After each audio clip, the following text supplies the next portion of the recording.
Hello, everyone. I am so excited. We've got just the most interesting guest today. Ethan Powell is with us. He's the founder of Impact Shares. It's a 501c3 nonprofit that's doing interesting Wall Streety kinds of things in the impact space, creating ETFs with specific missions that are aligned with key strategic partners. This is a really intriguing discussion. If you have any money at all, or ever think you might have any money that you might possibly invest, this is a topic you don't want to miss. Welcome to the Your Mark on the World show with your champion of social good, Devin D. Thorpe. This episode is made possible via the support of our sponsors, including Johnson & Johnson's Caring Crowd. Ethan, welcome to the show. Thank you, Devin. It's great to be here. Well, we're thrilled to have you and so excited to learn more about Impact Shares. What you're doing, you're a registered investment advisor, creating ETFs and single purpose investment funds. I guess I'm really nervous about getting into the deep end of the pool and mischaracterizing what you're doing, but I really want to learn more. So listen, you give us the 30-second explanation of what you're doing. Absolutely. And you're doing a great job, Devin. So Impact Shares, as you pointed out, is a 501c3 nonprofit. We launch single social issue equity market proxies. I know that's kind of a mouthful, but let me explain. The market backdrop for Impact Shares is since the credit crisis of 2008, you've got roughly $4.5 trillion going from actively managed funds to passively managed funds. Over $10 trillion today in the United States is an index-based product. At the same time, you've got growth in ESG funds from roughly $2.5 trillion in 2008 to $12 trillion today. I think what that really says is a lot of the investing public is losing confidence in our ability to generate alpha or excess risk-adjusted returns within those highly efficient corners of global capitalism, chiefly domestic equity. And for us, if you can't provide financial alpha, we talk about providing social alpha. And social alpha is superior corporate social outcomes relative to your specific social priorities while still delivering financial beta or broad equity market rate of return. We do that really through three mechanisms. The first being, as a 501c3, the net advisory proceeds, instead of going to a traditional asset manager, go back to the collaborating nonprofit as another form of revenue to allow them to generate additional engagement with the private sector on their cause. The second way is we're really creating a roadmap for the private sector to engage with these organizations and incentivizing them to be recognized as leaders within that specific social cause. So for example, if you asked any publicly traded company today whether or not they're committed to empowering people of color, they would all say yes, and they would all probably have a couple of really good programs that are constructive on that social issue. But it's a very different thing to say, yes, we are committed, and we've been recognized by the NAACP. We're included in their NAACP ETF, and these are the 10 things that we do better than any of our competitors within our sectors. So creating incentive as well as a roadmap for engagement. And then lastly, depending on who you read, anywhere from 85% to 95% of millennials want social considerations in their portfolio. 76% of women want social considerations in their portfolio. And it's really challenging for the financial intermediary community today to describe, to appropriately communicate risk-adjusted return, let alone the social implications of their investment and how that aligns with their investors' own social priorities. So our goal is to have every social issue represented by a separately investable exchange-traded fund so that even with a relatively modest portfolio, you can create a bespoke, socially responsible investment portfolio that aligns your capital with these very credible social advocacy organizations, maximizing not only the social outcomes, but also achieving a reasonable broad equity market rate of return from a financial outcome standpoint. Now, here's the trick I see, and I hope you can help us understand how you accomplish this really important thing. But if you're screening for this key criteria, let's use the NAACP example. So you're looking at companies that have effective management efforts at advancing people of color. Mm-hmm. So in that context, how do you screen for that criteria and still deliver a broad market sort of return? Yeah. Seems like you're creating a too small a portfolio to deliver market risks. Talk about that for a minute.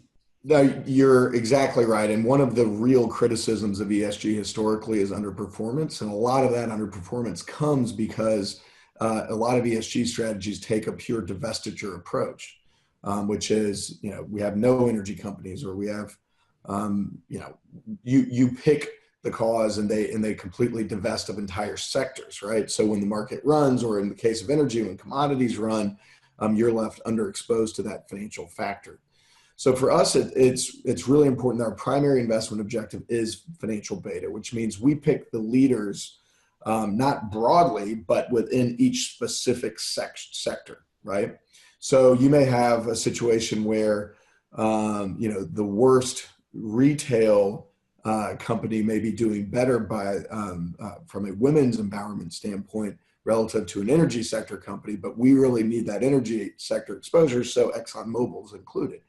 And for us, that's financial outcomes related, but it's also very intentional, because what we're really trying to do is to create engagement. And we don't want to have a sector like a technology sector to say, well, we just don't have enough qualified candidates, therefore there's nothing we can do. It's really everyone in our sector. Well, no, Amazon is a leader or Google is a leader in that sector relative to that cause, and they are faced with the same issues. But hey, here are 10 things that they're doing better than you're doing, that still demonstrates their commitment to the cause. And that's really what we're trying to promote: engagement, not only between the social advocacy group and the private sector, but also the public sector, informing them of sort of social concerns, and capital allocators, letting them put their money where their mouths are. With the UN SDG fund, it seems like there is a broad set of issues represented by that. Tell us a little bit about how you have approached building that fund that will advance the UN Sustainable Development Goals. Well, Devin, you're right. The UN published the Sustainable Development Goals in 2015. They weren't really written to be a set of rules by which asset managers could implement easily within their portfolio. They have lots of different audiences and constituents, and they were intentionally written broadly so that everyone could find some applicability within their space. And people, frankly, within the asset management community are still struggling with how to adopt them. And that's, we felt as though by partnering with the United Nations Capital Development Fund, they are already well steeped in the 17 SDGs. They know how to implement them across sectors. Sustainalytics is our ESG research provider on that fund. They also have 300 plus analysts that are doing nothing but interpreting the SDGs and how that impacts their sectors. Morningstar is our index provider, so they're really responsible for that financial data once we identify the 200 companies that are the leaders. In the case of SDG, there are 32 social screens that are applied after initial screens of what I would consider more traditional alcohol, tobacco, firearms, pornography are eliminated. And then after we apply the Global Compact screen, so the United Nations Global Compact, only signatories of the Global Compact are included. And then once that happens, we apply the 32, or Sustainalytics apply the 32 screens. Something to remember is that this is the other strategies with the United Nations and the YWCA Women's Empowerment are benchmarked against a broad US-based equity market bogey. The United Nations is a global issue and is benchmarked against basically an all-world or MSCI all-world type equity market bogey. So we have 11,000 portfolios that are screened, or companies that are screened. Once we arrive at the 200, we do not only a market optimization or the portfolio optimization relative to the market as it relates to cap size, sector growth versus value tilts. We also apply regional concentration as well. And then, we arrive at the 200. And for us, it's about identifying those companies that are humanely engaging the frontier markets. Because if you think of the value of the SDGs, they're really most valuable in the least developed countries. And so we identify those companies that are generating a certain amount of revenue in the 47 least developed countries. They get a booster applied to them because for us, they're humanely investing in the emerging markets. It's not traditional financial emerging markets exposure. It's really a multinational company, but they're making a commitment to humanely engaging the SDGs, building out the technology, healthcare, financial infrastructure for those communities. Then, unlike the other funds where the net advisory proceeds go back to the general operating budget, the proceeds for SDGA, which is the ticker, go back to a last mile financing vehicle, which provides risk capital to small to medium-sized companies in the 47 least developed countries. So we're really taking a barbelled approach, but on one hand, we're attracting large multinationals to humanely invest in the 47 least developed countries. And then we're building out local economic infrastructure to take advantage of that capital expenditure from these large multinationals. It is fascinating work. So how many different ETFs have you created? And then I understand some of your money is not in ETFs, but in other fund structures. Tell us a little bit about that. Well, so we've got 3 ETFs, one with the NAACP for Minority Empowerment, ticker NACP, one with the YWCA Women's Empowerment, which is ticker WOMN, and then as we talked about, the United Nations Capital Development Fund is ticker SDGA. So those are the 3 ETFs. We are working on some other fixed income solutions to complement the existing funds. We're working on some opportunity zone structures, particularly here in the United States from a tax investment perspective. And then we're working with literally dozens of other organizations on providing additional social advocacy groups to the capital markets, because our end goal is to have an investment solution for every social issue that is reflective of a collaboration with a leading social advocacy organization within that issue, so that financial intermediaries can roll out dozens of different logos and have conversations with their investors and say, okay, which organizations do you want to align your capital with? Maybe it's American Heart Association for heart health. Maybe it's affordable housing. Maybe it's affordable healthcare. Maybe it's gun control. But each organization associated with that cause is readily identifiable with that cause. And that not only, with Morningstar working the index construction, you have a credibility in the financial outcome, but then you also have credibility within that social advocacy and the social outcomes. As you think about your progress so far, how are you measuring it? It seems like most financial advisors would look at assets under management. Where are you and where do you hope to be in 5-10 years? Well, so where we are is we really just launched in the second half of 2018. So we're stumbling through this similar small fund new issue that any investor would, right? Which is our target is really institutional affinity groups. They oftentimes have consultants that advise them against investing in small or relatively new funds. So we really have to kind of clear those obstacles as well. But we build, operate, and distribute these funds on behalf of our social advocacy organizations, and they measure success in lots of different ways.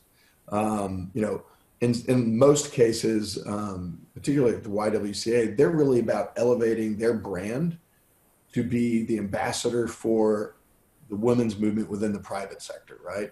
And more holistically.